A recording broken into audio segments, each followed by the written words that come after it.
According to situational theorists, which of the following leadership styles is the most effective in managing unskilled, entry-level workers? A. Selling. B. Telling. C. Participating. D. Delegating.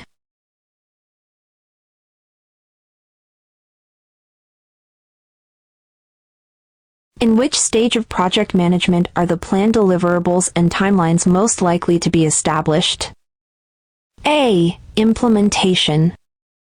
B. Evaluation. C. Initiation. D. Planning.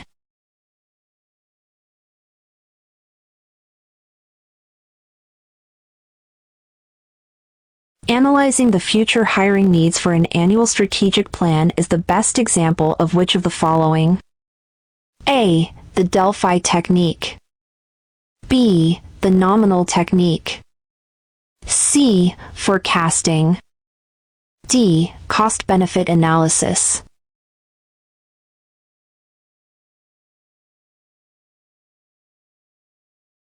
Which of the following processes is the least likely to be used in a non-union environment? A. Compulsory arbitration. B. Mediation. C. Open door policy. D. Peer review.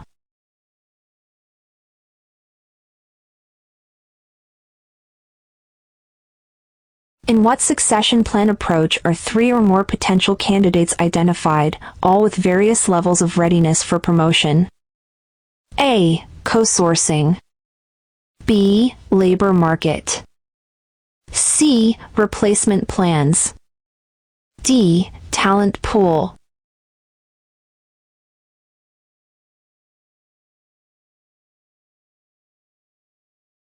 The cost of living in the Silicon Valley of California has made it difficult for educational institutions to recruit teachers.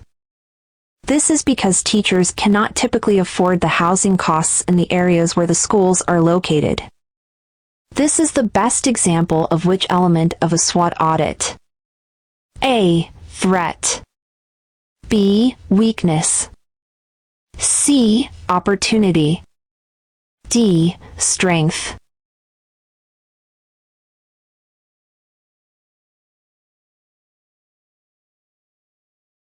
The large auto parts manufacturer for which you work has recently purchased land in an adjacent city and plans to build an additional warehouse.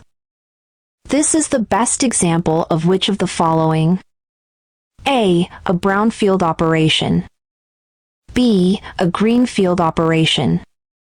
C. A workforce plan. D. An acquisition.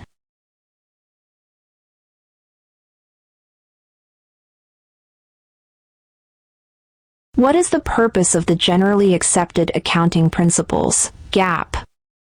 A. To create a body of knowledge for accounting professionals. B. To guide the competencies required of certified public accountants. C. To establish consequences for accounting professionals who behave in an unlawful manner. D. To create checks and balances within accounting departments.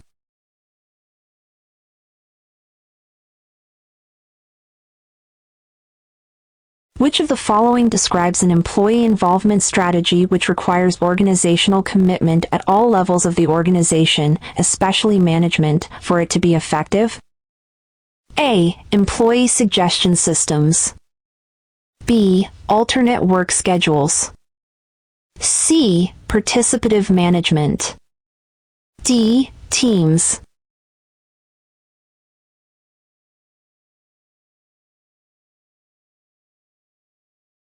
What is the primary way a human capital management plan may be effective? A. If it aligns with the company's strategic plans. B. If it properly forecasts the talent necessary to achieve company goals. C. If it creates a competitive advantage for organizations. D. All of the above.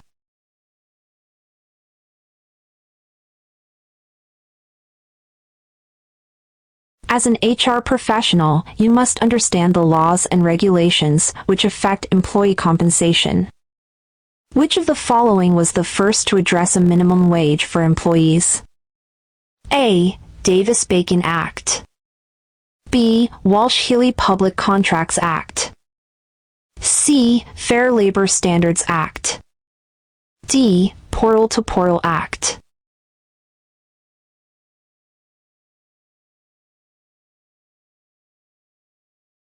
John earns $45,200 per year as a mechanic in your organization.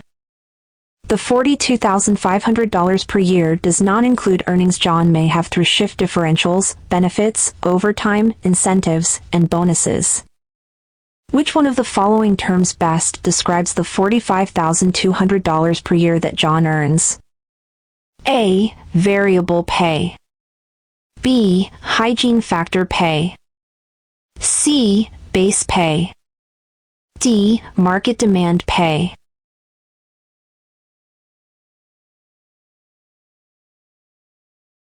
What is the compensation for an employee who earns $75,000 per year, but the midpoint for the role is $85,000 per year? A. 88%. B. 113%. C. $10,000 difference. D. 1 hour 88 minutes.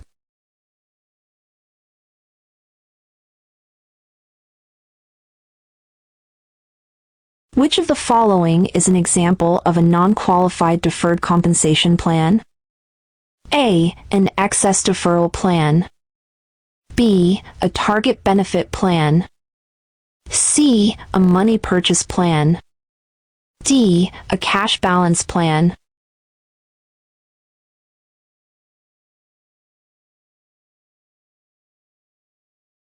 COBRA, the Consolidated Omnibus Budget Reconciliation Act, requires some organizations to offer continuation of group healthcare coverage to employees and family members based on certain qualifying events. How many employees must exist within an organization for COBRA requirements to be enforced? A. 10. B. 20. C. 50. D. 100.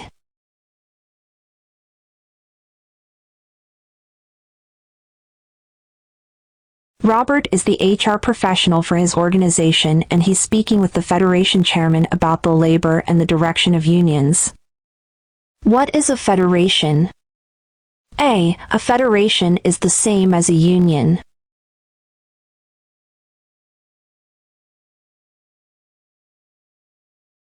B. A federation is a group of national unions. C. A federation is a union that has international members. D. A federation is the governing body of a union.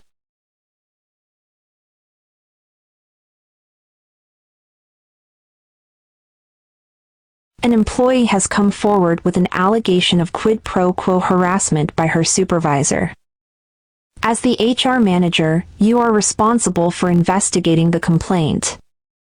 The supervisor in question is someone with whom you have become quite friendly. In this case, who is the best person to conduct the investigation? A. You. B. The corporate attorney. C. The direct manager of the accused supervisor. D. A third-party investigator.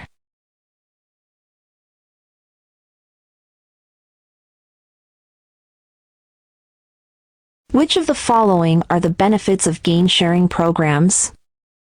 Each correct answer represents a complete solution. Choose all that apply. A. Aligns employees to organizational goals. B. Helps the organization to achieve improvement in key performance measures. C. Enhances the focus and awareness of employees.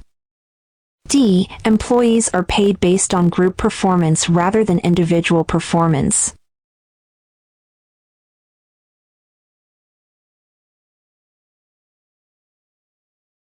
When an individual files a charge of discrimination with the EEOC against an employer, what will the EEOC do? A. The EEOC will investigate the claim by inspecting the employer's place of business. B. The EEOC will create a hearing with the complainant and the employer to investigate the charge. C. The EEOC will send the employer a letter informing them of the charge. D. The EEOC will visit the employer to inform them of the charge.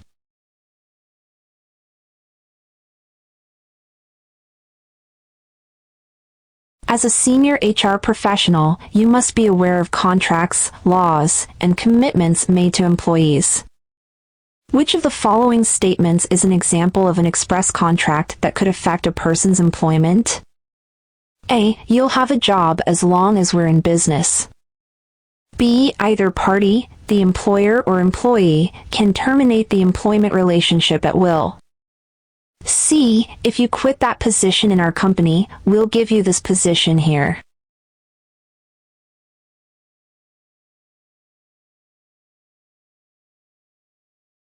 As a senior HR professional, you should be familiar with employment laws and their effect on your company. What did the lawsuit Payne v. the Western and Atlantic Railroad Company establish? A. Employment at will. B. Employers could be liable for sexual harassment of their employees. C. Employers could be liable for the actions of their employees.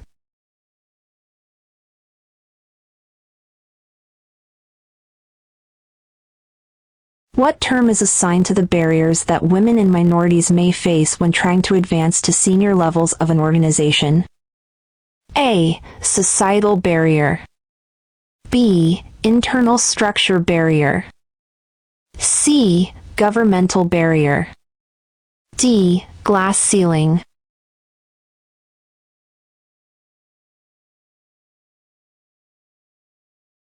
Your organization has employed a temporary worker for a position in your company. During employment, the individual has been called to military duty. Under the Uniformed Services Employment and Reemployment Rights Act of 1994, are you obligated to reinstate the individual upon his return from duty? A. No, because temporary employees do not have reinstatement rights. B. No, because once an employee leaves, you are not obligated to reinstate them. C. Yes, if they have been working as a temporary employee for more than 90 days.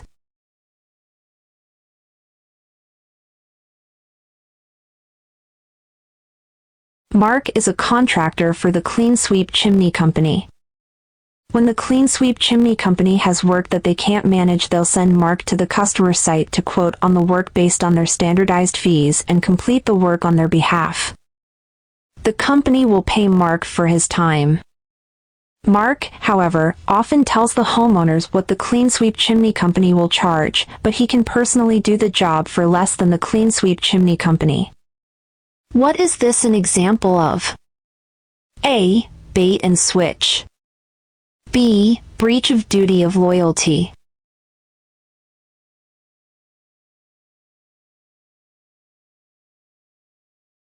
What is the most effective method to use when an employer wants to obtain insight into employee goals and job satisfaction and provide career counseling to those in the work group? A. An employee survey. B. A skip-level interview. C. An employee focus group. D. A brown bag lunch.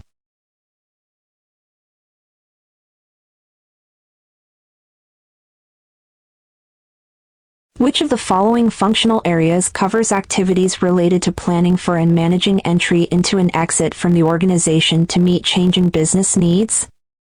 A. Workforce planning and employment. B. Business management and strategy. C. Human resource development. D. Employee and labor relations.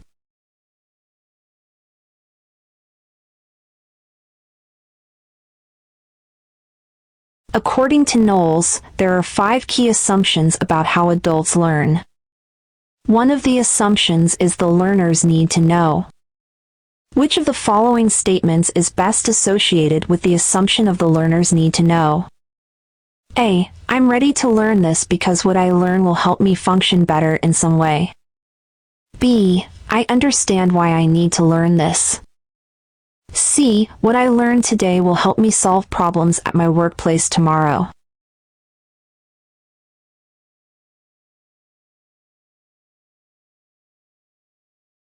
As an HR professional, you must be familiar with the project management processes and the stakeholders of projects. All projects can map to the project management lifecycle. Which one of the following best describes the project management lifecycle? A. It is the aggregation of the 9 knowledge areas of project management: integration management, scope, schedule, costs, quality, human resources, communication, risk, and procurement. B. It is the life of the management of the project from initiation, planning, execution, controlling, through closing.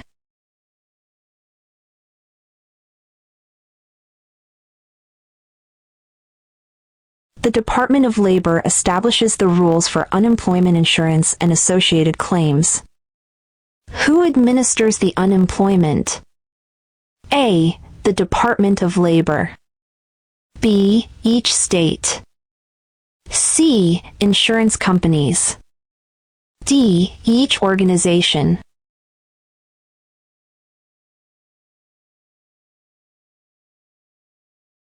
A correlation coefficient is an example of a type of what?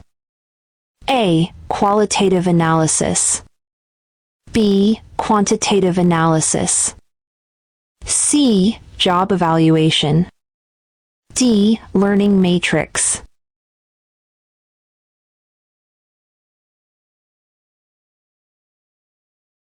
This non-mathematical forecasting technique brings the participants together to share and discuss their ideas about the forecast.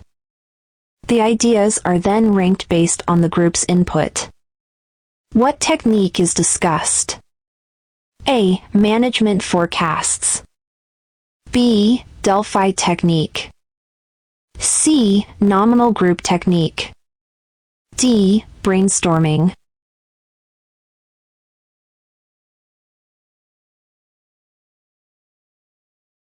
Your organization offers an employee retirement benefit program that is covered by the Employee Retirement Income Security Act of 1974. The administrative responsibility for enforcement of the Employee Retirement Income Security Act of 1974 is divided among 3 government agencies. Which one of the following is not a government agency that helps to enforce ERISA? A. FDIC. B. Department of Labor. C. Pension Benefit Guaranty Corporation.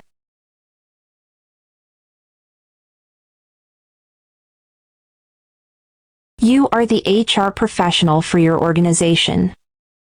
You are discussing the status of your company's employees to determine who may be considered non-exempt versus exempt. Which one of the following types of employees can never be considered exempt from overtime provisions? A. Manual workers. B. Salespeople. C. Managers. D. Administrative assistants.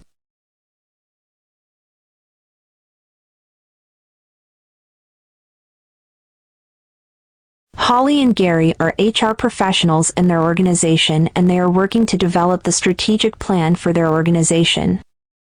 Holly and Gary are using SWOT analysis to help understand the needs of human, financial, technological, capital, and other aspects of their organization. What is SWOT? A. SWOT is an analysis to define the strengths, weaknesses, openness, and timeliness of an organization. B. SWOT is an analysis to define the strengths, weaknesses, opportunities, and threats an organization may face.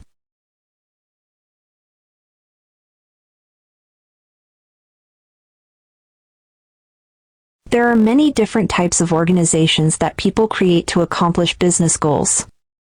Which business organization has just one person who is responsible for all decisions in the business, retains all profits, and has unlimited personal liability for all business decisions? A. Partnerships. B. Sole proprietorship. C. Limited liability company. D. Corporation.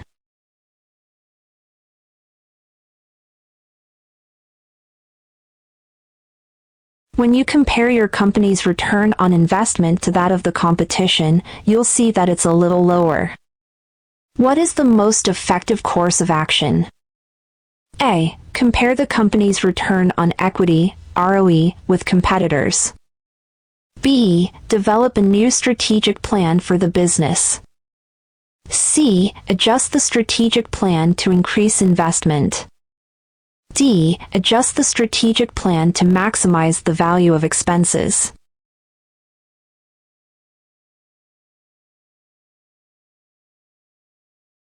Which of the following administers the provisions of the various executive orders that fall under the Civil Service Reform Act of 1978? A. LMRA. B. FMCS. C. FLRA. D. NLRA.